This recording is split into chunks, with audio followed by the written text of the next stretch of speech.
pass already tried. Oh, beautiful counter to the takedown. Thank you for joining us tonight. The disadvantage was Zayef, but then he... Waiting too much on Trixie. Nice shooting, good turning.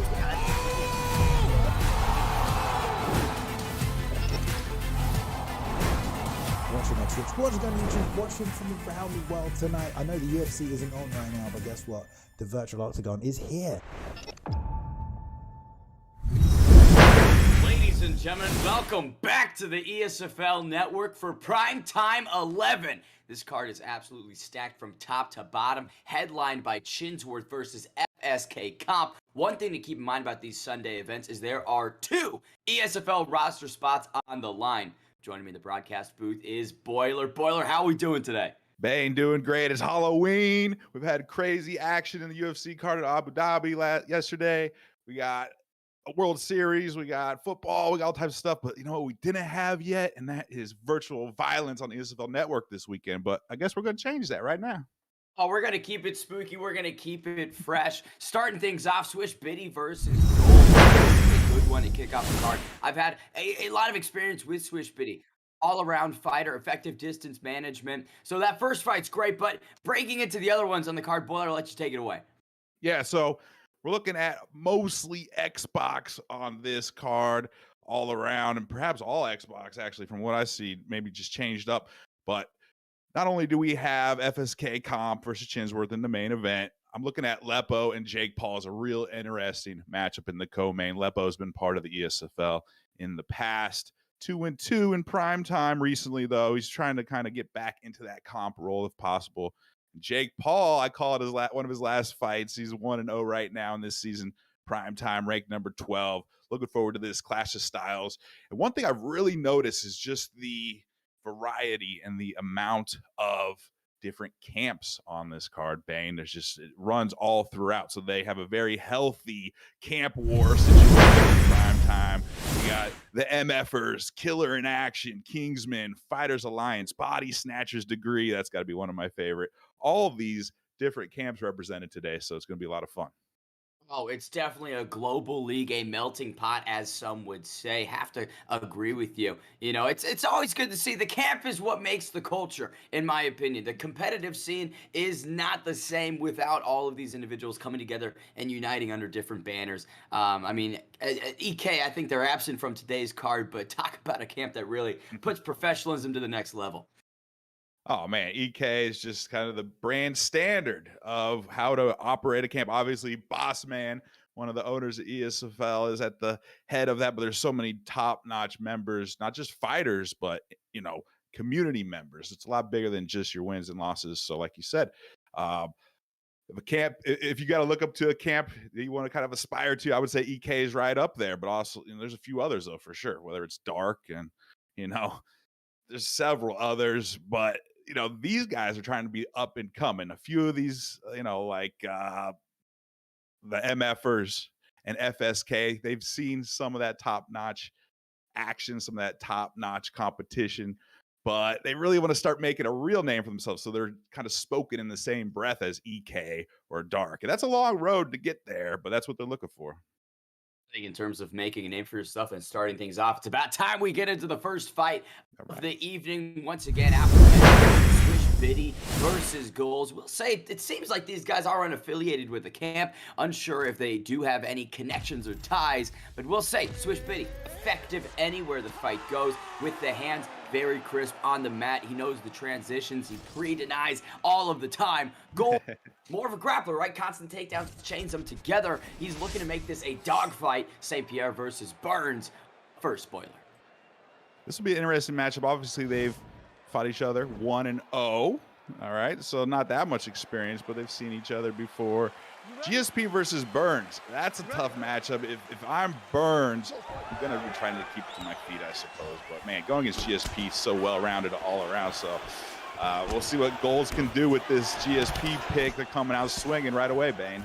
Statistic that hops off of the sheet for me is obviously the power differential. Burns has some heavy hands. 95, I believe, is what those fists are recorded at. GSP coming in at a nice 89, right? Not the lowest in the game, but he's not going to be getting a flash knockout with a straight punch.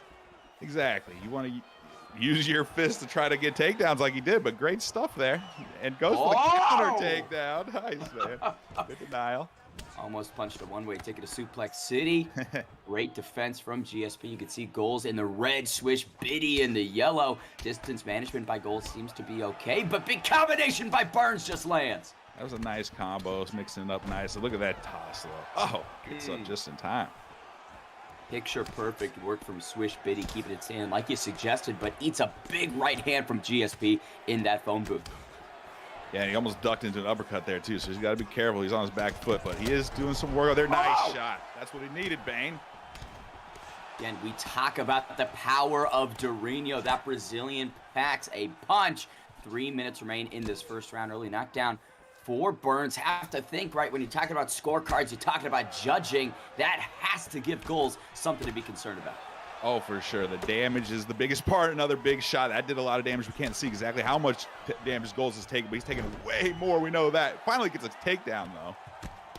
This is where GSP wants to be. The positional grappler has a lot of time on the clock, just about midway through this first round. Into side control now, landing some short elbows. Burns does get the half guard. We'll see for how long. Grappling advantage does seem to be heavily in the Canadians' camp, but that can switch at any moment. Going for that man strength. Put back down on his back. Good stuff. He's got a minute 45 with full mount. He can do work here. Needs to be a little patient, but needs to, to mix these combos up nicely. And mixing up is he's doing. Look at that. Hooks and straight punches raining down onto the chin of Durinho. Swish Biddy does get the half guard. One thing I like about Swish Biddy in this position, composure, right? You see a lot of patience displayed by him. He's not really blowing the stamina trying to transition out. Exactly. No, you're totally right, Bane. Look, now he's stacking guard with that patience. Got a denial, stacking guard, putting big hammers down. Oh! Talk about ground and pound, thunder and lightning from GSP. This has been what he needed to do to fight his way back into this round after that knockdown, secure that takedown, and just get to work. I'm thoroughly impressed with Goals on the ground. Oh, man, this has been a fight of two sides, and now he's in crucifix, 24 seconds to go. Nice move there. That kind of saved Swish Biddy right there. 15 seconds won't get much more damage on him. I don't think even puts him into rubber guard, but that was definitely a tale of two different fights in that round. Definitely a clear idea of each fighter's path to victory, right? Get the tools to secure the W tonight. Grappling for St. Pierre, standing and striking for Gilbert Burns. We'll see how that judging is going to go down, right? The knockdown versus all of the ground and pound and control time. It's so hard to predict which way the judges will go. Round two, touch of gloves, getting us started. Early shoot for St. Pierre, does get it down. Beautiful turning takedown, did work there. And now he's got 4 minutes, 39 seconds to work. And we saw that he kept that entire 2.5 minutes or so last round under control. So that's troublesome if you're Swish Biddy and you can't take too much of this damage. You're already taking body shots here. You can't just stall out. There's way too much time here, Bane. Big denial now, the transition denied from Swish Biddy. We'll say it's Swish Biddy has the jiu-jitsu in the pocket. Burns, one of the best in the game at it, but not really in a position to threaten. You know, when you have St. Pierre in side control or in full mount, you just don't have many options to really rely or leverage that knowledge on the ground. Hey, so I guess it's a stand-up. Okay, it was a stand-up. It was a stand-up. I thought maybe Goals was like, all right, let's stand up again, which would have been a mistake in my opinion. But Swish Biddy with the, holds out, gets the ref stand him up. Now this is where Swish Biddy needs to maybe be a bit more urgent, kind of earn back the last several minutes. Ended round one in tough fashion, started round two and equally the same. Shot right there for St. Pierre, gets it down once again. Swish Biddy once more on the mat. And Swish Biddy started off the fight with 2 or 3 takedown defenses in a row. He's looking real strong, couple big shots to the head, but ever since then, he's been just taken down with those quick turning takedowns. Good get up there, but Biddy's got to watch out for those takedowns, man.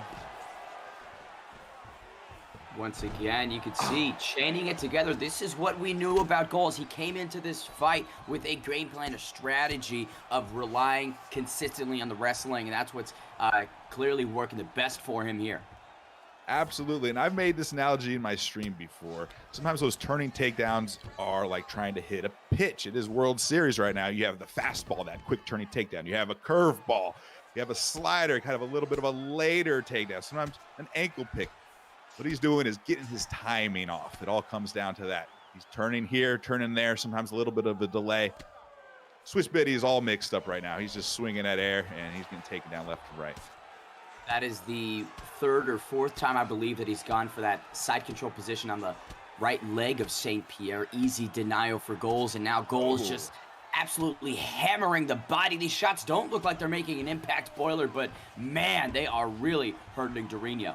They are. We're going to stand up, even though doing some damage. Fair enough. I can understand that game, but look, his body health still hasn't recovered. It chips away at his stamina, and now it's just so frustrating as well. It's the mental game as much as your character's stats. Look at this, though. Swish Biddy able to deny that shot. Ankle not there. Big left hand from St. Pierre. Now, here's the question about the takedown. Is Swish Biddy going to be concerned about the shots? Is his offense going to suffer because he's so concerned, right, with those level changes? Goes for his own. Oh! Good defense. Used up a lot of stamina there, but no, he's throwing caution to the wind. A few seconds left. Knockdown. What a round two.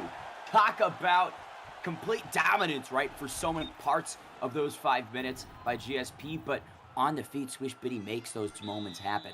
Wow, both rounds are razor close with that type of damage and knockdown. That for so much, even if you've been on your back taking ground and pound. He could have stolen the round possibly. I mean, it could be anybody's fight right now, Bane.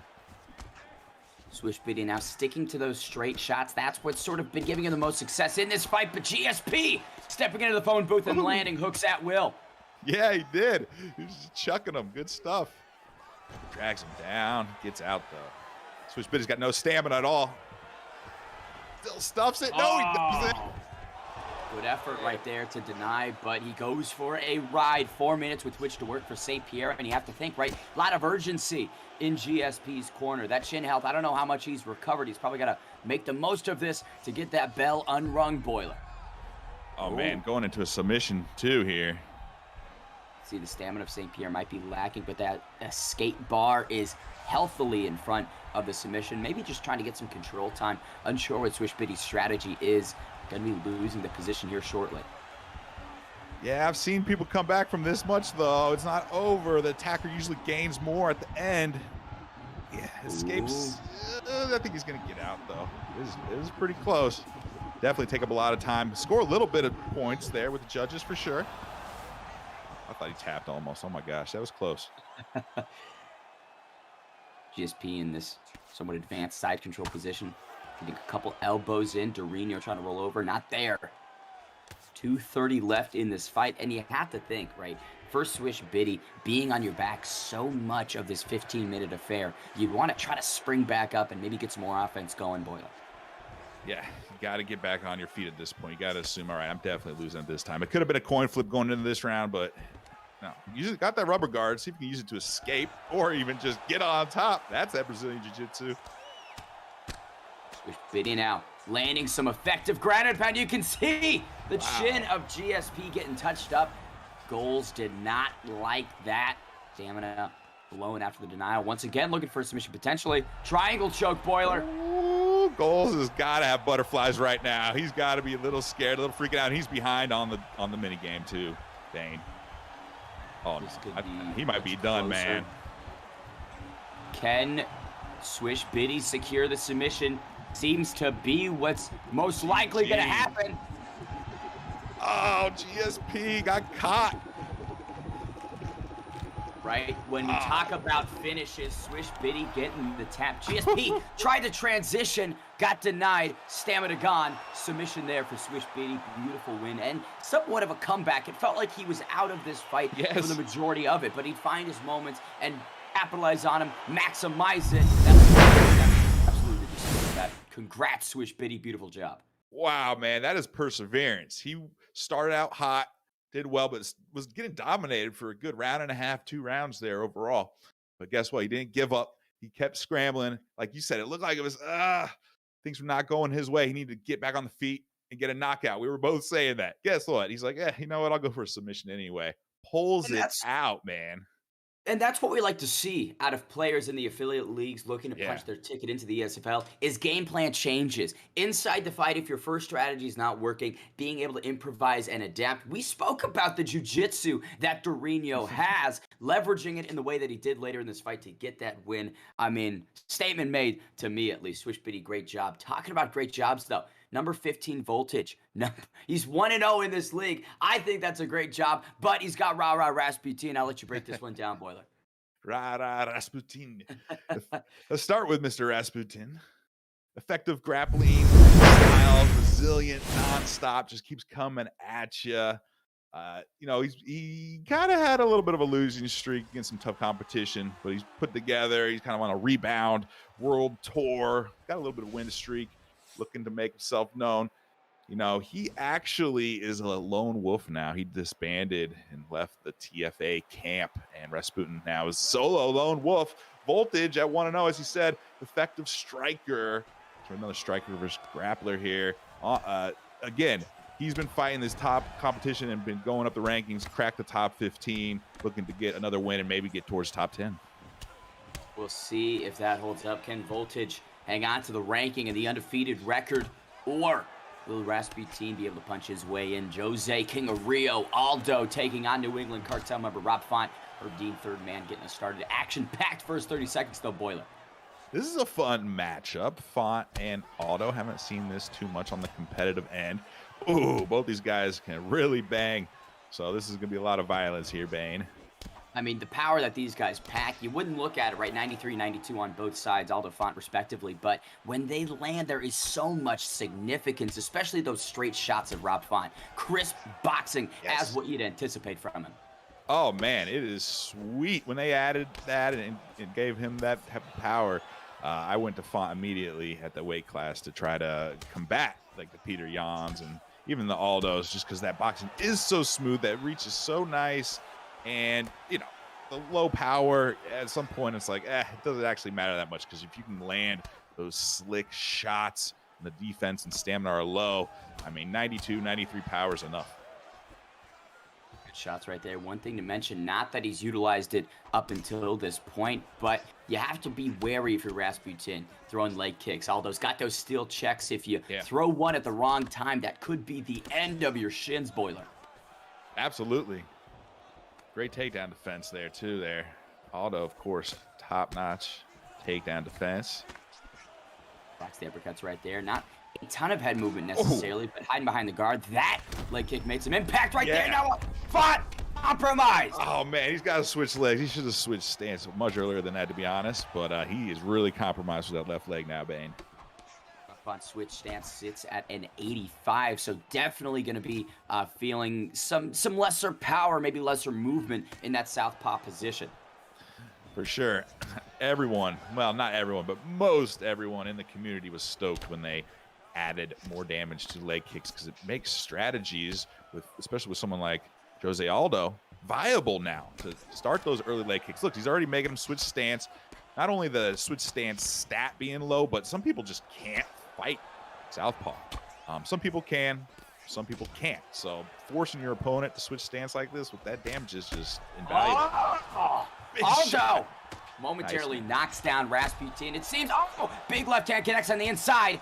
Rasputin is severely damaged as we approach the final seconds of round one. We'll say, oh my gosh. Dang. Oh, man. Going off on a Bane. Teeing off is Voltage. He wants to keep that undefeated record. He wants to stay in the rankings. 5 seconds remain. Can he pound him out in round one? No. Rasputin survives to see round two, but man, what an onslaught at the end of round one. Knocked him down several times, completely just demolished him in that final minute. Herb Dean getting us started for round two. I'm not confident in Rob Font. Woo. Font's got to get some space and land some of those combos, because when you get Jose Aldo in your face like that, he rips off 2-3 shot combos with those short arms that are just so powerful, knock you on your butt like we just saw. Once again, Font coming out in that out. Oh, okay, as I was about to say, that orthodox stance. Big oblique kick into a spinning wheel kick. Aldo mixing it up. The King of Rio looking to find the finish in round two. Early Font firing back, though. That was beautiful work there by Voltage. Oh, Beautiful. wow. Rip into the body, man. This is Aldo's showcase. This is what you want to see if you're trying to find your way into the ESFL. You want to put on a dominating performance. Jose Aldo debilitating Rasputin anywhere this fight goes. Really love that quick combination, right? The leg kick into the body kick. A lot of fighters use it, and it's just so effective, Boiler. Oh, man, absolutely beautiful. Just all the work being done overall. I'm trying to put myself in Rasputin's shoes, or I guess I know where shoes not to God, but what can he do? Man, he needs to catch him on a big counter, maybe duck him into an uppercut or something, but he's still just acting like a power bag, getting beat down by Voltage. With that left leg, now the head is getting touched up as well. He just doesn't have the health really to stand and trade, but at range, he's just getting picked apart. The path to victory is small for Rob Font. I do like how he's trying to mix in the takedowns, the level changes, but Jose Aldo, 100% takedown defense so far. Yeah, man, it just goes back to that first round. So much leg damage. From then, you're just on your back foot and really you're a target after that when you can't move as good and you have to be you just can't threaten with your own offense. Southpaw as well. Gold Voltage living up to the name. No silver in these strikes. All gold. Really ripping the body in round two. That's it. That is it. The merciful stoppage comes just under 2 minutes left in round two. You can see the King of Rio mixed it up beautifully, punished the liver, and then went high with a head kick. Voltage remains undefeated, and man, talk about a performance, Boiler. Oh, man, that was definitely an Aldo showcase. Ripping to the body, head kicks, spinning shots, but it was all predicated on that damage that just set everything else up. Made him switch stance and also made him block low a lot more, right? And guess what? That opened up upstairs. Beautiful, beautiful work by Voltage. He removed a lot of Rob Font's sort of tools to victory. We talk about that bulldog perk that Font has. That perk is so good. You're moving forward or you're standing still. You're able to absorb a lot more. Your defense is just better.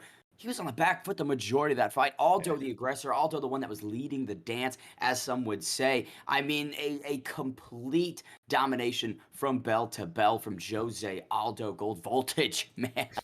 Great job. That is a competitor to look out for. Now, we're going to throw it back to the fight card real quick. After two fights, we're going to see what's up next. That number 11 TMF Machine Gun versus KIA Humble Dink, one of the best content creators in the scene. After that, Kingsman steps inside the Octagon, Boiler. Oh, man, I'm looking forward to Humble Dink for sure. And KM Basics trying to join, his brothers in arms and the Kingsmen moving up the rankings. Optics. Now, I don't know much about Optics, so that's going to be a tough matchup there, for me to call, to be honest. But we'll see. That's what's so fun about MMA and so fun about this game. So many up-and-comers coming through. Anyone can win on any given night. That's prelims, I think, right? Got a lot more after that, too. Rest of this card is absolutely action-packed. If all fights are similar to Rasputin versus Voltage, we are in for a treat. Now, talking about that next matchup, the number 11 ranked contender in the Xbox rankings, that is TMF Machine Gun. 1-0, right? He's a striker. He's flashy. Looks for a clean knockout. Wants to add to the highlight reel every single performance. Will say he likes fighting the tough competition. There's a lot of benefits to getting highlights against random people, but if you're getting highlights over those top guys, that's where you really make an impact. It's a whole different level when you're playing in leagues and when you're playing at a league at such a high level as PrimeTime. It's not the same as Online World Championship where you play 100 fights in a night and, sometimes you catch a guy or styles make fights. No, this is all the pressure, one fight, best of one. That's the best part about leagues too. New interim champion Piotr No Mercy on stepping back in. Rob Font makes his second appearance on the PrimeTime 11 card. We'll see what goes down. Obviously, this is a great stylistic matchup between these two. They've got counters just inherently with them. Machine Gun in the blue, gloves with the black trunks. Humble in the red. Well, Machine Gun, nice head movement there. Machine Gun is trying to use some of those straight punches and some distance. You got to try because Jan can just eat you up inside. Each guy's got that fast hands perk, so you know that they'll be swinging out of the gate quickly. Humble Dink already touching up the chin of Machine Gun. speaking of fast hands, man, that 3-punch combo was whoom, and then he followed up with a leg kick. Real nice. Big overhand right there from Machine Gun. You can see maybe trying to leverage that power, trying to make an impact early. You don't really expect those big shots right at the beginning of the fight, right? You like to think, oh, he's not comfortable enough to throw this giant overhand. Well, guess what? Just landed partially. 3:37 left in this round, and man, these guys have not taken a step back. No, they're both coming at it hard, which is great. But it's also a relatively technical fight. I mean, they are bringing the pressure, but they're not just swinging for the hand. Oh, that was beautiful, man. Speaking of technical. Humble Dink with a massive knockdown. Talk about unorthodox striking from Mr. Humble Dink himself. Machine Gun getting everything and the kitchen sink tonight. Now posture up for Jan. Stands up. Humble's like, let's bring it back. Bring it back up. Let's make it happen, Captain. Ooh, Machine Gun touching up the body of Jan. Maybe a wise decision to start peppering to the midsection. Switch kick right there from Jan. Now Humble going high. Oh, almost walked right into that one, Boiler. Yeah, man, that was just a couple frames away, man. That could have hurt a lot more than it did. Big roundhouse of the body from Humble. Love it how he's mixing up. Yeah, exactly. That mix-up body head was nice, and that feint, too. Uppercuts right there for Humble inside the pocket. Now maybe more on the back foot, circling, trying to point fight maybe a little bit, or just stay at the outside and then come crashing into the pocket. Yeah, actually, they kind of both, a little more, not tentative at all, but more tactical and a little more conservative right now compared to the first few minutes of the fight. Oh!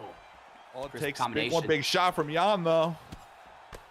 Machine Gun seemingly out of ammo as we approach the final minute of round one. Humble Dink piecing him up, scoring, at least in my opinion, the most significant moments through 5. Humble Dink's combos real slick, mixing up all types of stuff. Very beautiful there. Slips straight into the head kick, something that a lot of guys do, but it's hard to see coming. Big miss right there. That could have been game, set, match. But now Humble Dink eats some shots. Humble down. Machine Gun follows him to the ground, tries to pound him out, but can't secure it. Now we're inside control. That seems to be the conclusion of round one. Talk about an electric opener. Beautiful work, man. This makes commentary a breeze. Actually, it makes it hard because there's so much action. It's hard to remember. By the time you're about to talk about what just happened, another thing happened. Long story short, both guys going crazy on that, but that last kind of lean back by Font, not shown there, but he leaned back. Finally, Jan kind of blew all of his stamina. Boom, counter, body shots, knocked him down. Beautiful critical shots to the body. I still think Humble won that round, but I mean, that could have changed some things right there. So pretty close. Definitely through 5. Have to think that Humble did enough to secure the round, but in terms of momentum coming into round 2, you have to believe the undefeated Machine Gun would probably be feeling a bit more confident than Humble. And, you know, we talk about changes in strategy. We'll say going to the body seems to be... Oh! Nice. As I say that, big head kick, now a left hook lands Humble onto the mat for the first, or rather second time. Machine Gun finding the range. I feel like that's really your best hope if you're going against Peter Yan, is use some of that range, make him come up short and counter the hell out of him. And he's done that a couple times to great effect. Humble looking slightly less confident in the opening minute and a half of round 2. You can see maybe trying to nurse those wounds a little bit, recover, get that defense back up. But Machine Gun maybe not pushing as much as he could, Boiler. No, and I think that's a great strategy. I think he's got Humble a little not figured out, but definitely, just as I say, he's starting to eat a little bit. But long story short, I still think Machine Gun's got to use that reach of Font. Be aggressive still, but don't charge right into Jan. That's always been my strategy, at least. We'll take a quick look at the stamina of Humble Dink. Seems that there has been a bit of a deficiency, right? Machine Gun's got the edge. Oh! Could have been bad news right there. Big miss from Humble Dink. Seems like with those head kicks, right? The range and the timing, the distance management has sort of fallen off the wagon just a little bit. See if he can get that back in. I don't know if Humble's become a little frustrated, a little panicked, feeling it, or what, but he is throwing some strikes that are just way out of range and not landing well and opening himself up to Machine Gun's counters. So he's got to tighten that up. You can see Machine Gun has closed the distance seemingly in terms of head health. about equal on both sides. So inside the pocket, you know, guys don't really have the chin to stand and trade like they did. Woo, good feints. Again, a lot of action, but still very technical. Lots of feints, a lot of different types of strikes.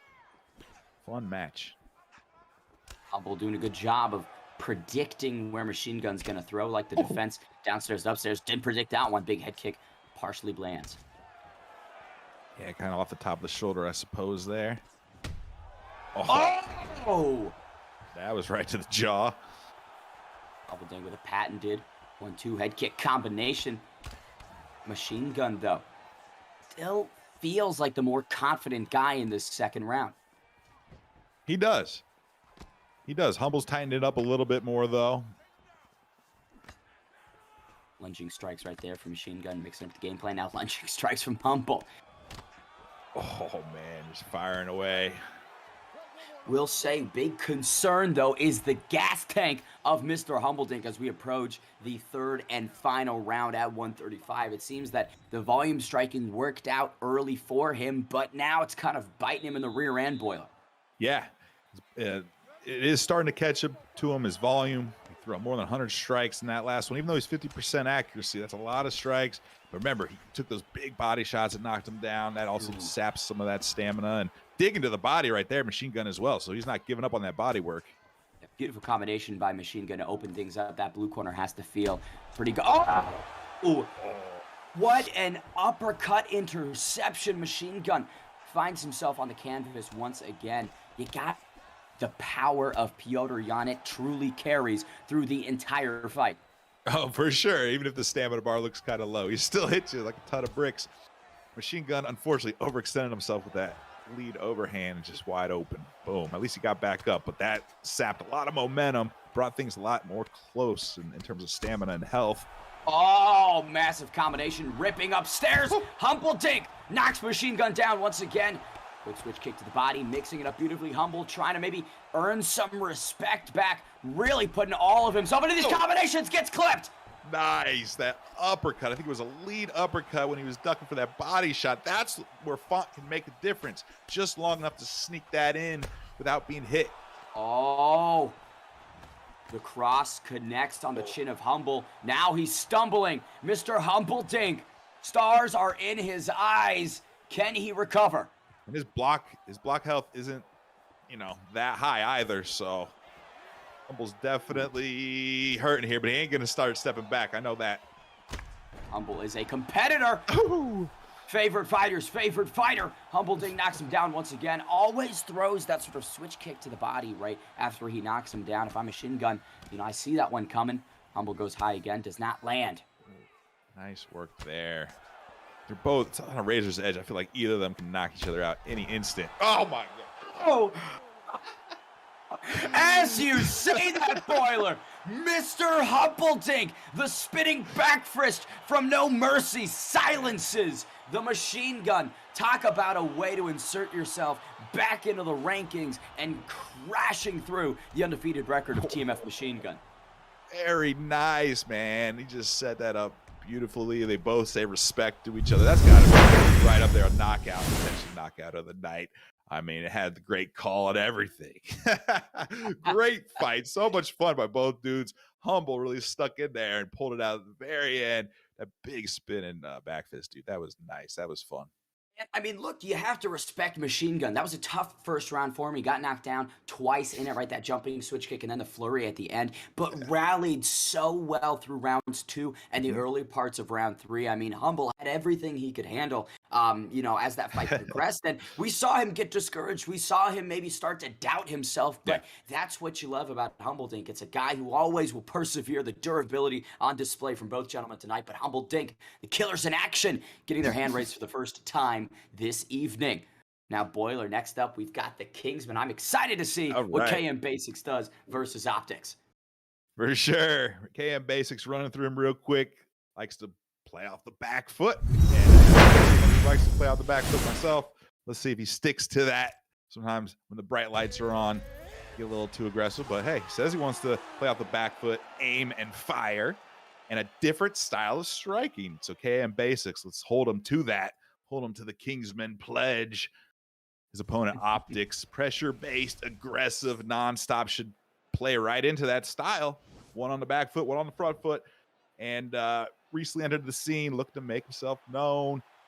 Every fight has been ended within 2 rounds for Optics. So this is going to be a show as well, Bane. Optics, the tried and true finisher. KM Basics, the technical striker. We'll see whose strategy prevails. Sugar Sean O'Malley in the green trunks. KM Basic is equipped with him. Optics with Piotr Jan. Yeah. Oh! Early knockdown right there from Sugar Sean. Talk about a big flying knee. Optics eating this ground and pound. Wow. Talk about a different style of fighting, man. That was almost one of the quickest knockouts I've seen. And, you know, we look at how that was unpacked. It was almost like Frankie Edgar and Corey Sandhagen. Piotr Jan jumps inside the pocket, and big knee meets the chin, but big reversal position. Piotr Jan, no slouch on the ground at all. Oh, and that was a great setup to the knee, but it only lasts so long. Can't be admiring your work because, I thought actually Piotr Jan had him exactly where he wanted to be. I thought Optics would keep him on the ground, but maybe he doesn't like, good duck there. You can see Optics, right, living up to the style, pressure fighting, not giving Sugar Sean an inch, really kind of negating the range that Sean O'Malley has. Big miss with the head kick in return from Optics. KM Basic needs to mind his P's and Q's inside the pocket. Absolutely. It might be a different style of striking and be O'Malley and get that flow moving, but all it takes is one mistake and Jan can finish you. So he's tightening it up a little bit, tighten it up. Now outside at range, you can see each guy throwing feints, trying to maybe confuse their opponent, give them too much data to download. Jan tries with that spinning elbow, not there. Ooh. It seems like these guys are sort of throwing some of the same strikes at each other, right? The big flying knee from O'Malley. You could see Optics try to return with his own flying knee. Spinning elbow from Jan. O'Malley throws a spinning attempt. I can do what you do, but better. That's what they're trying to say. Yeah, for sure. And it's kind of blocked him into kind of an odd position. He goes for that takedown. Again, I thought Optics kind of made a mistake. He had a good position. Had O'Malley, who's I'm sure doesn't have very good off the back stats, but decided he wanted to get back standing, going for another takedown. Missed it. Not really seeing a lot of use with that range that O'Malley has. You would think, right, a fighter who likes to play off of the back foot would be jabbing a ton more, maybe utilizing teep kicks significantly more often through 4 minutes. Seems like KM Basic is willing to stand and trade inside the pocket. Good long kicks to the body, for example, but like you said, not pumping the jab for sure. And I think that's something you should be doing. Pumping the jab, make Jan come to you, make him miss and counter is kind of what I expected if he's off his back foot a little bit more, but O'Malley comes crashing into the pocket. Jan, big return right there. KM Basic spinning attempt to the chin, not there at all. Nope. Coming up a little short. 10 seconds left in the round. Those wayward kicks and strikes from outside the pocket that have no chance of landing. Look, you know, we like to maybe look at Macy Barber, right? How she strikes a lot of strikes from way too far away. I mean, that's going to maybe hurt the gas tank, you know, maybe hurt the confidence potentially moving forward. It's definitely not going to help the significant striking ratio. No, and it kind of hurts your flow and confidence to some degree, unless you are someone like Watterson or Macy Barber who kind of just throws that and doesn't mind missing big time. But, you know, you're not doing that on purpose generally. So you're kind of, maybe you're a little jittery. Maybe the pressure's getting to you and you're throwing combos when you didn't mean to. I mean, it's a sign that you're missing. Oh, man. Pressure fighting from Optics may seem to be the most successful strategy in this one at 135. Big trip from Jan right into side control. Sean O'Malley blessed off of his back, but against Piotr Jan, you're going to need a bit more than that potentially. Yeah, this is the question. What kind of ground game does Optics have? Because this is where he wants to be. He can affect some pretty good ground and pound and definitely score points if he plays it correctly. So I think he's decided, okay, I will actually use this position as best as possible, not try to stand up, but good work. You know, just as I said that. But KM Basic has some good defense down there. Maybe frustrated Optics. Maybe Optics just hasn't really worked on his offense on the top, I guess. Oh, why work on the offensive grappling when the offensive striking is where it is? As I say that, Piotr Jan gets stunned. KM Basic, dangerous inside the phone booth, willing to, you know, kind of endure the strikes of Jan to maybe get one big strike in, but that's not the strategy. Piotr Jan knocks him down once again. KM Basic goes to sleep. Unconscious is the Kingsman.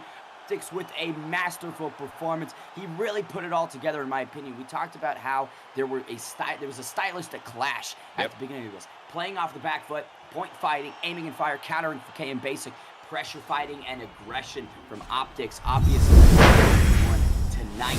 Congrats to Optics. Welcome to PrimeTime. Welcome to PrimeTime. A lot of fun. You know, using that kind of mix up and get on the ground a little bit, but then bringing it back up top can actually be a very effective tool because your opponent's a little out of it. Before you know it, you're throwing those Peter Yan combos and it's game over. So good job affecting kind of that mixed martial arts aspect and negating, really, as you saw, he had that great position up against the fence. O'Malley is in big trouble if Peter Yan pressure fighter has you against the fence. Like, you're in big trouble, and we saw a finish right there. I will say one thing. I would have loved to have seen some more grappling out of Optics, right? He did have such good positions, some more posture ups, maybe some more transitions. Those short elbows from side control are lethal with anybody, especially Piotr Yan. Yeah. The choice in rounds 1 and 2 to simply stand up and just get back to the striking, while it did work out in emphatic fashion, I would have loved to see the full arsenal that Optics can bring to the table. But boy, look, when we're talking about arsenals, there is no better component or competitor than the number 4 ranked TFA Pug, the Fighters Alliance member, 2 and 1 overall. Similarly to KM Basics, plays off the back foot, has an effective 1-2. We know that he's got that jab and uses it frequently. He was a member of the AJ's camp, longtime AJ's incumbent, making the move recently to TFA, but he's got the body stature, Boiler. The Body Snatcher's degree, one of my favorite fight camp names. You got a Masters in Body Snatching. BSD Mixups also likes to play. But Buck can really take it anywhere, so we'll see if these two guys are kind of squaring off, taking it slow or going hard at it. But long story short, Mixups is pretty new to BSD. Recently left LFC and joined up with them. And he was in the top 5 last season, actually, but obviously hasn't been as active in all this. Looking to go to another win streak and a title shot. So Mixups, if he can get this big win over ranked number 4 Pug, that'll be big mark on his resume. Puts you right into contention, right? I mean, if you take out the number 4 guy in a big way, your name is in the hat for who gets the next crack at gold. And we'll say, right, both guys recently leaving camps, joining new ones. This is sort of maybe a new look at an old fighter, as you would say. Dustin the Diamond Poirier on both sides. The Pug in the blue gloves with the black trunks. Mix-ups, white trunks, red gloves. Yep. Keep it together. Poirier versus Poirier. You can see that Mixup still has his LFC tag on there. Old loves die hard. I understand. Now here's the question. Now they're both kind of being relatively tentative here, and this is kind of what I was expecting since they both said they like the back foot. Now the question is, will one of them change it up and become more aggressive, and how long will that take? Oh, great spall right there from Pug. And to your point, somebody does maybe need to choose to occupy that role, to be the aggressor, to lead the dance. But, you know, sometimes we see fights where it is just fully negated. Neither competitor chooses to be sort of that player in the game. So we could be in for a 15-minute striking technique fest from the outside. But right now we're getting a good grappling display from both competitors. Yeah, let's see what Pug can do here. He's showing some decent grappling chops, got a couple good transitions, worked his way to side control, a little bit of elbow damage, not too much, but great denial. A denial like that's huge. Here comes a submission attempt, early one, only about midway through round 1. You can see the escape bar is traveling at light speed. Don't think that this one is going to end in a finish, but a good opportunity to download Data Boiler. That's why you throw out these early submissions, just to read the opponent. Literally took the words out of my mouth. I was like, why would you want to go for such an early submission? Well, that's a good reason, but you could also get flipped over too. So it's double-edged sword. You gotta know when to cancel these submissions, Boiler. You can't commit to them fully. You gotta know when to say, you know, as Kenny Rogers would say, or Kenny Loggins, I'm not sure, gotta know when to fold them. Rogers, yeah, no, you're right though. Absolutely, know when to run away. Hey man, that's a that's a mistake that he'll learn from, I think, though, because that's a little thing like that could make a difference between being a winner and a loser sometimes. So you got to keep that tight like that. But hey, he's back on top again, so doing some work. Got a minute 15 here, Bane. Ground and pound touching on the midsection of the Louisiana, and Poirier on Poirier action.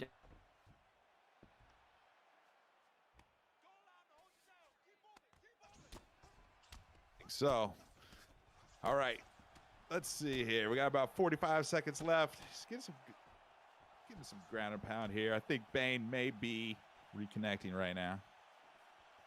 I've lost Bane, but hopefully y'all can hear me with 30 seconds left. Mixups is on the right side of the screen, so be cognizant of that. The red is on the right now, and this mirror match could be a little tough to keep together. Big shot there, though. Don't worry, folks. Bane is coming back. I know you all want Bane. Good first round. I mean, they started uncorking a little bit more. They were very tentative early mission attempt and a little grappling back and forth, but they started to unleash a little bit more towards the end. Hard to say who won. I suppose Pug had control time, so I give it to him. Definitely, I have to agree with you there. The submission attempt, that's what racks up the control time. Is sort of a double-edged sword of what you can gain from doing it early. You read the opponent, but you also get a bit of a nod on the judges' scorecard. More striking, though, in round 2 to start things off. For sure. They're picking up the pace now, Bane. They're warmed up. They're lathered up, ready to hurt somebody, I think. Let's see. Got the sweat flow, and they're ready to trade hands. Leather on leather, baby. Let's get it. Let's do it. Hey, I just noticed not only we got a mirror match, but they're both orthodox, whereas Dustin's usually southpaw. So ain't that interesting? It definitely is. Switch stance, though, at a 90, so pretty good, all things considered, if you want to have that left hand forward for Poirier. Big connection right there from Pug. Spinning attempt from Mixup. He does love that spinning kick to the midsection. Yeah, got to get a little bit better range on it because you can get knocked silly if you try to throw a kick too close and take a hook. That's how I lost to Zayev in my fight with him like a year ago. I just threw a body kick way too close. He just smashed me, knocked me out. So you got to be cognizant of range if you're throwing those kicks. They can land, but they can also set you up if you're jammed in or if you come up short. Then you can get just as hurt. Spinning kick right there, expertly blocked by the Pug. Big return with those hooks. Pug throwing. Oh! Nice. Flattens him with a big 2. Now going in for the ground and pound. Mixups trying to survive. Does pull Pug back into guard, but man, talk about being stunned in a big way. Oh, nice work there. Well, Pug sold out and went hooks only, and it was great defense by Mixups because it could have been a TKO otherwise. But look at this grappling exchange now, Bane. His action's crazy. These guys do love being on the ground, and not surprising, right? Poirier, such a accredited grappler, 4 stars overall, and with all the submissions, same transition on both sides. Yeah, man. Poirier's rubber guards just on point tonight, I guess. Man, we talk about mirror matches, but this seems to be a mirror skill match as well. Yeah. Both guys just equal in all aspects of MMA. Whew. But I'm having a lot of fun with it. You don't want to see 8 mirror matches and 8 fights, but here and there you can have fun, especially when they're both fighting orthodox. That kind of changes it up a little bit. Love that double up on the 2 that Mixups just did. He drew out sort of that left hand of Poirier, and then his second. Nice. Oh! Mixup stuck. Mixup once again down. Will Pug jump into guard, or will he maybe let him back up? Yes, he does. Getting off the center line like that is just, sometimes the hit detection doesn't agree with you. But if you can get off center line and actually connect with a counter, you really can devastate your opponent like he did. That was good work right there by Pug. Mixups is throwing defense to the wind, seems to be just charging into the pocket with that chin held high, trying to meet, Pug toe for toe, touch for touch, but I don't know if he's got the health to do it. Yeah, that head health is, 60% at most. Big round 2 for the Pug. Mixups might need to rally if he wants to get the hand raised in the final round. He does need to rally. I think it's in him, though, because he's not getting blown out of the water by any means. He's just a little bit behind on most of the combos, and obviously that huge knockdown made a big difference. But he's right in there. He's still got that puncher's chance. If you're Poirier, man, he's still putting that pressure on. This is good work there. Talk about pressure. Mixups really coming forward to start things off in round 3, touching up the chin of Pug. Pug definitely does not like that. Sits him down with a big Louisiana left. Big Louisiana left. I think he was going for a leg kick or a body kick, potentially got caught. Ooh. Definitely tell Mixups is bringing more pressure though now. Oh. And now he's finding the chin. You can see that head health of Pug steadily declining. However, he still has a significant amount more than Mixups. Mixups maybe needs to pull back, right? Pug has fallen in love with throwing the hooks in this fight. One pull back uppercut counter could be the end of that blue corner. Oh, man, I've seen some devastating pull uppercuts and pull elbows with Poirier in the ESFL, so that's a great strategy, actually.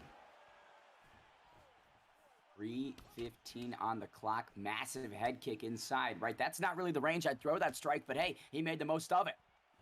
Yeah, but in the end, they kind of took just as much or a little bit more damage. It's sometimes what it looks like isn't necessarily what it is. Now, that looked like a big shot, and it was. Talk about head movement, though, right there. You can see Mixups avoids all of those follow-up shots, but not that one. Big uppercut lands for the Pug. Pug now seemingly in control midway through round 3.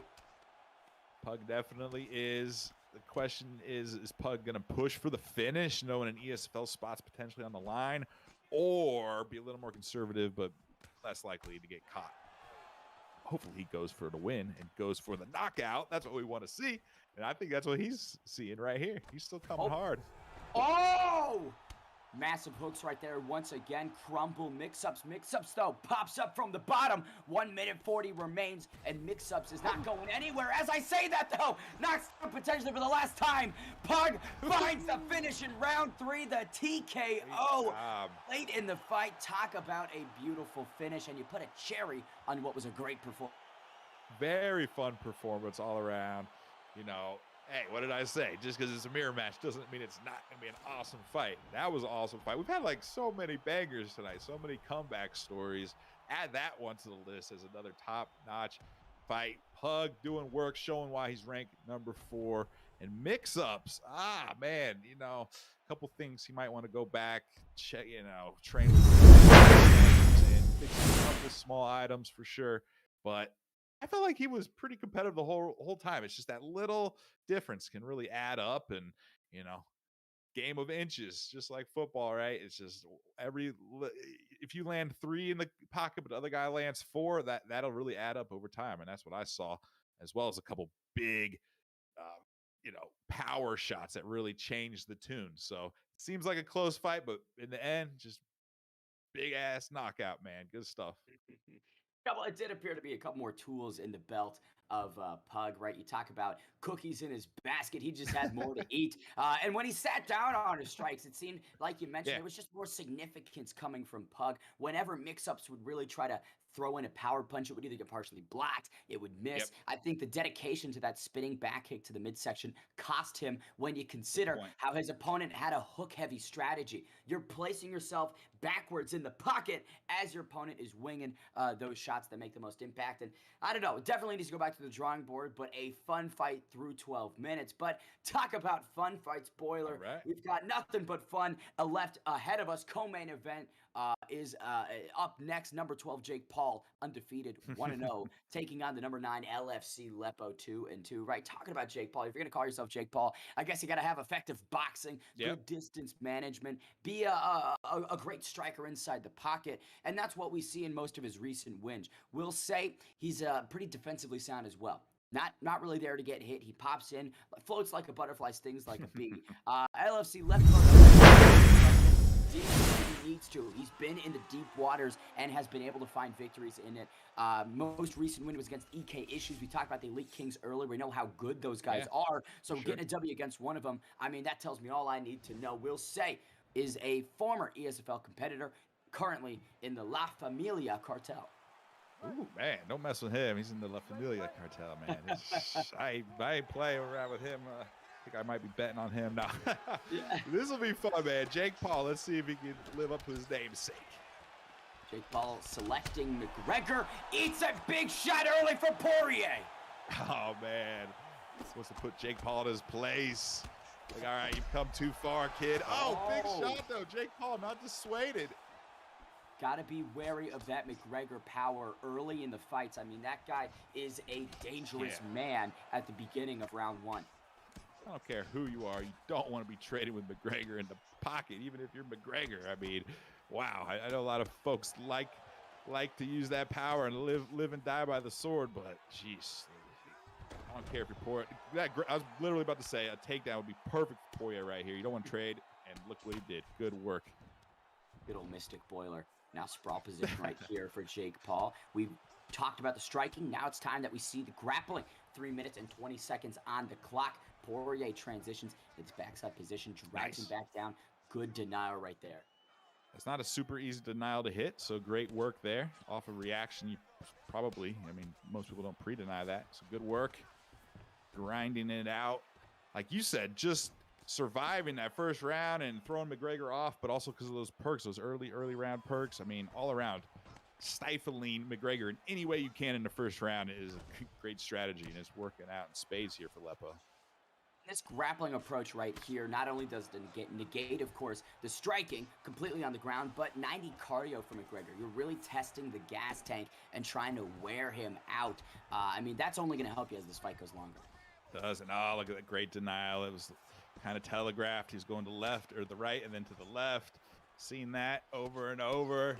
Has Leppo. But wow, McGregor. He's been working off of his back apparently, man. That was good work there. He stands up though, obviously. He's pissed. He's pissed, Bane. Jake Paul back to his feet, eats a spinning back kick. Does want to earn that one back, right? You can see he's fighting with a little more urgency now on his feet. Knows that if the fight goes to the mat, he might lose some precious minutes. But, you know, you got to be worried about Poirier on the feet as well. That guy's not just a grappler. He's an all-around mixed martial artist. Absolutely, man. Poirier hits like a ton of bricks. That was before they buffed him after he beat McGregor in real life. So even now, even more powerful. And the lefty versus lefty, this time they are both left, but that is the differentiator. Ooh, up kick to the face. The differentiator is Poirier's ground game. And we've seen Leppo use that in this first round to some degree, but I think Jake Paul's winning though because of so much damage. Look at the damage. Look at the head health right now. Oh, McGregor now coming forward. Paul expertly timing when Leppo's throwing those leg kicks, right? Leppo throws a leg kick. Jake Paul throws the hands. That's when you know a fighter is really adept at counter-striking. 10 seconds remain. Seems like round 1 is all but closed. Now the question is, right, you talk about the damage that Leppo's done, but the control time of Poirier, we'll see how it factors in. That was a close one, man.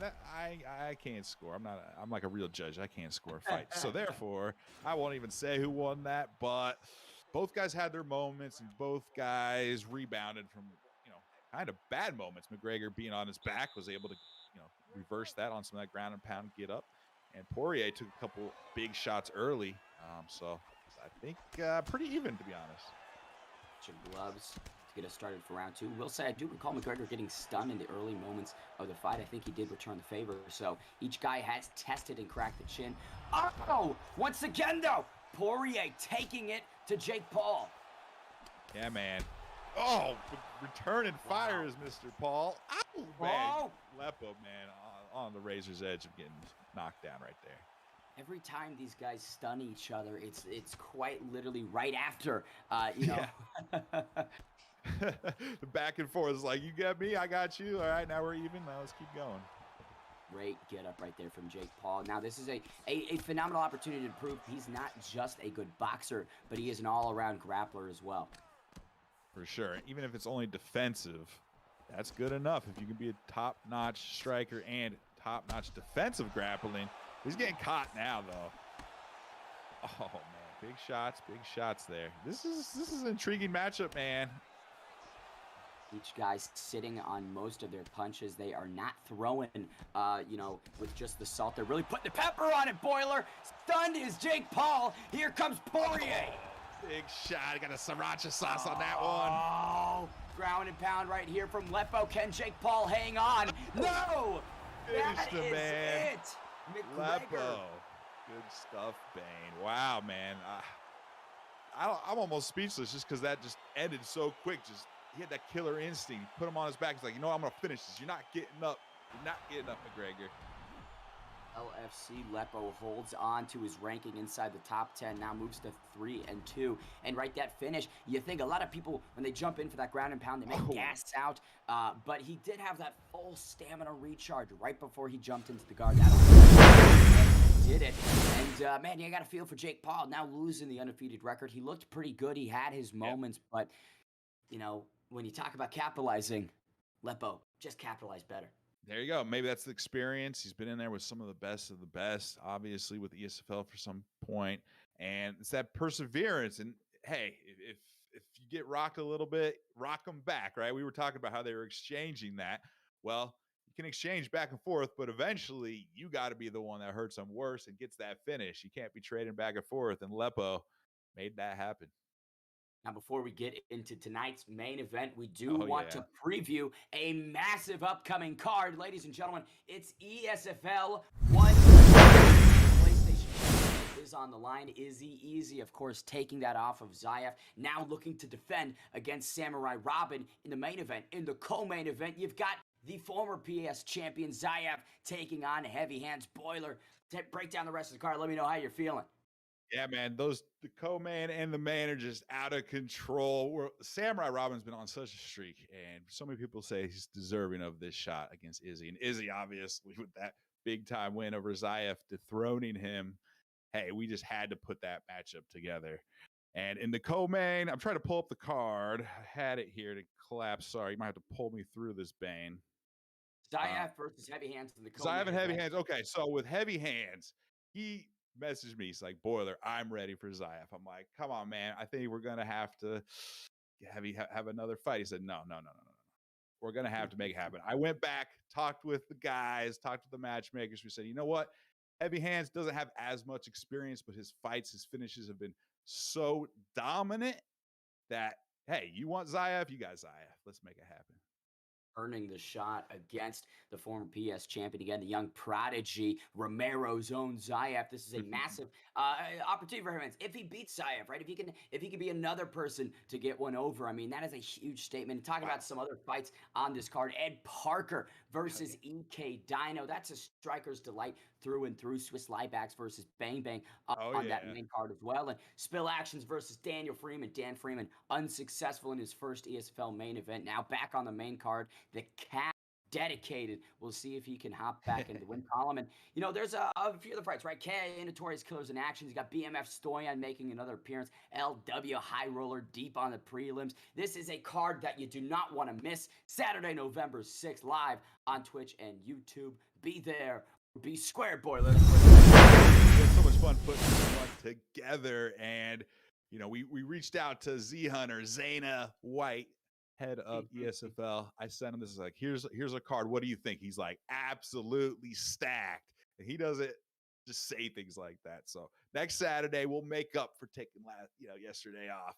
ESFL coming down the pike, crazy PlayStation card, and just each week seems to get better. Storylines grow, the skills grow, the meta changes, and I'm just looking forward to see what can happen. And by the way, I had to say, Bang Bang versus Swiss. I had to make that happen. I was like, guys, this is just, they've been on parallel routes, fighting the same guys, somewhat similar style, and now they're clashing.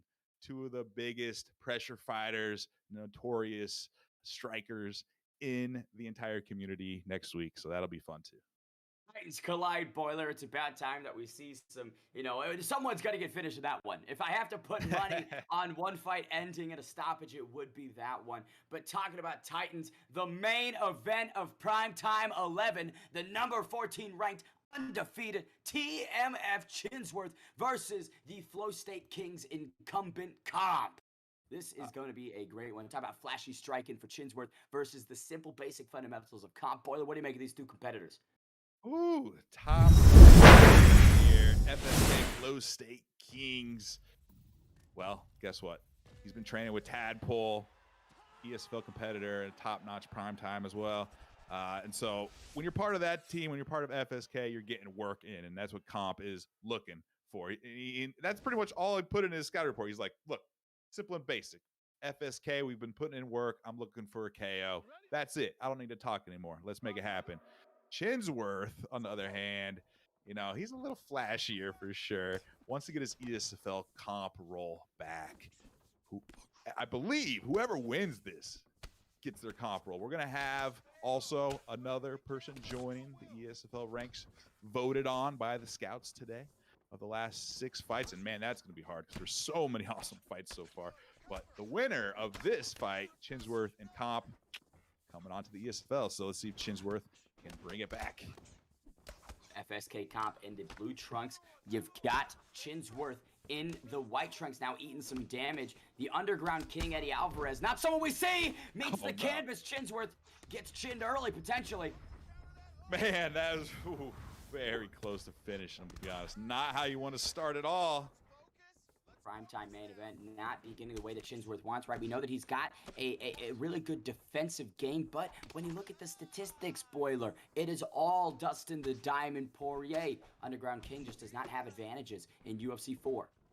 For sure. And in UFC 3, Eddie Alvarez was actually my most used fighter, and it was on the leaderboard, even showed up. But he's not the same lethality and well-roundedness in UFC 4, and Poirier is way better than he was in UFC 3. So long story short, they flip-flopped. Poirier definitely has that stat boost, but it doesn't matter. I think Comp is doing so much work, it didn't matter what his stats are. He's just connected big time with Chin here. I will say, right, talk about the courage to choose Eddie Alvarez. He wants to make a statement. He wants to say to the ESFL, look, I deserve to be back, and I'm not going to choose McGregor. I'm not going to choose Poirier. I'm going to choose Eddie Alvarez and fight my way back into the big show. Oh, man, I got so much respect for that for sure. And really, shout out to Izzy trying to defend next week. He beat Zayev with Robbie Lawler. That was awesome. We do love to see this variety. Oh, man. But there's also a reason people don't use Eddie Alvarez, you know? To be frank, good takedown there, though. I love Eddie, but tough against McGregor and Poirier and all that. But again, big shout out just for the guts and the respect to use someone like that for Chinsworth. Rubber guard for Comp. You can see now trying to lock up a submission right here. We'll see if the Underground King's defense can hold up. That bar, though, looking pretty tight, Boiler. Oh, man, it was a great start for Poirier, but it looks like the defense is improving. Yeah. Looks like Alvarez is going to get out of this rate. He does have good submission defense. Such a tough submission to get to. I mean, right early in the round and then going for an advanced sub like this. Not maybe one you're going to get, but the fact that it was that close starts to maybe put some concern in Chinsworth's mind. You chain a few subs together, and one of them has to finish. Yeah, and you would think, okay, well, I might be a little outclassed on the feet. Maybe it's a little closer on the ground, but it's not looking that way. Final seconds of round 1 of 5 potentially comes to a close. You have to think, big round for FSK Comp. Yeah, man, Comp looked clean. He looked powerful. He looked like he knew exactly what he wanted to do. Looks like his work with FSK is paying off. And that's right. That's sort of maybe the issue with being a flashy striker, someone that looks to make highlight real knockouts or massive moments, unorthodox styles, is that a simple fundamentalist can exploit your creativity to a great degree. For sure. I'm all about the fundamentals, and, you know, each person's got their own style, but I think you got to keep your fundamentals if you're going to be a top-level fighter. You can have some flash on top of it if you want to be an Ed Parker or someone else, have your own style. Great. That's awesome. They got fundamentals, too. Once again, Chinsworth meets the canvas. The skull of Eddie Alvarez is dented and busted, Boiler. Oh, man. One of the toughest guys and able to come back the best is Eddie, but can't take this much damage from Poirier, man. Poirier just hits too hard. Big body shots right there, though. Alvarez, once again, though, eats a shot from Poirier. This is getting, I don't know. I mean, it's getting rough, Boiler. Yeah, man. I don't know what Chin can do on the feet, to be honest. I wish he had a little more success on the ground. I don't know if he's able to try to take it down. Again, pull off a submission, but it ain't looking likely here. Good counter, but he still took more damage overall. Every time Chinsworth engages in the pocket, he gets hurt, he gets stunned. You can see working with the jab is FSK Comp, just pumping that left hand out there, but eats a big shot to the midsection. Ooh, oh! Man. Chinsworth was starting to put something together, but got caught. Oh, no. Oh, no. What a finish. Cold. The flow state king, absolutely in a flow state tonight, silences Chinsworth in what was one-way traffic at 155. I mean, that is a just beatdown of the ESFL competitor. That was very impressive. FSK comp, you deserve comp roll off of that. Let me tell you what. So great work. Chinsworth, hey, big respect for using Eddie. I can understand what it's like to get behind the power curve, though, like that, you know. Just start to panic. You start throwing strikes you usually would not, trying to get lucky, and it just starts to snowball, and it ends in a devastating knockout like that. But, hey, man, chin up, Chinsworth. You'll be back. I know it, man. And that, again, right, to echo your thoughts, the difficulty of maybe choosing some members of the older guard is when you do get behind in a fight, clawing your way back in is just almost impossible. I will say, though, we have heard from the back, I believe, the two competitors from Primetime 11 to grace the ESFL Octagon will be TFA Pug and FSK competitor. Welcome to the big show, boys. I look forward to seeing the debut. We'll say notable, at least in my mind, Gold Voltage. Keep doing your thing, keep fighting and winning, and I'm sure that he'll be in the ESFL in no time. Oh, man, there was a couple guys that right on the edge, man. I could certainly agree with Pug, though, getting that call up. But everyone who participated in, especially one in that type of convincing fashion, I mean, like every fight was exciting. So keep grinding on Primetime. Keep making it happen. But for Pug, man, congratulations. I know you've been looking for this for a minute. And Comp, I mean, we just sang your praises right there. I can't wait to see you on a card, hopefully here in a few weeks, man, because you look pretty dominant and you deserve that comp. Roll comp. Good stuff, man. Big shout outs, of course, to Cyrez and Doc over at Primetime for doing the great work that they do. Please be sure to check them out and watch their broadcasts. They really do a phenomenal job. Boiler, before we sign off, though, I do want to say ESFL 130 coming at you November 6th. Izzy Easy versus Samurai Robin. We'll see if it's Ann Newell and still first defense of Izzy's title reign could be happening. Zayaf returning against Heavy Hands. And like we mentioned, the barn burner that is sure to be Bang Bang versus Swiss Glide back. Man, I'm excited. Boiler, where can the people watching today find you? Hey, man, Boiler569, Twitch and Twitter. And I'll be on the hopefully ESFL 130. I enjoy that a lot, but the actually calling real fights with you, Bane, that's a blessing right there, man. So it was a ton of fun tonight. Boiler569. Follow me on social media and follow ESFL, man. We're doing some work over here. We're going to keep it up. Great job, Primetime. Had an awesome card tonight. Absolutely right to echo that, Boiler. Love sharing the booth with you today. Such a fun card. And man, when these guys come to bang, it's an easy job for the commentators. Yeah. I've been the Bane. Hope you guys have enjoyed. Thank you so much for tuning in. And we look forward to seeing you in the next one.